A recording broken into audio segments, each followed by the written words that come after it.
الحمدللہ رب العالمین والصلاة والسلام علی سیدنا محمد خاتم النبیین وعلی آلہ واصحابہ اجمعین۔ ابو العلم والعظۃ باللیل، رات کو تعلیم دینا اور واعظ کرنا۔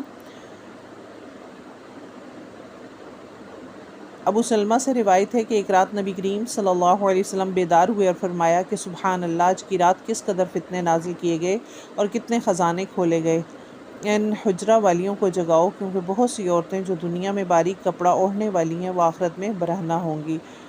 مطلب یہ ہے کہ اللہ کی رحمت کے خزانے نازل ہوئے اور اس کا عذاب بھی اترا۔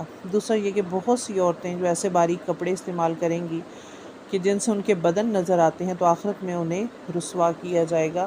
تو ہمیں اپنی سطر کا خیال رکھنا چاہیے، ہمیں اپنے لباس کا خیال رکھنا چاہیے، اس انداز میں ہمیں پہننا ہے کہ جو ہمارے پیارے نبی صلی اللہ علیہ وسلم نے ہمیں بتایا، اور اپنے جسم کو صحیح طور پہ ڈھکا ہوا رکھنا چاہیے۔ سبحانک اللہم و بحمدک، نشہد ان لا الہ الا انت، نستغفرک و نتوب الیک۔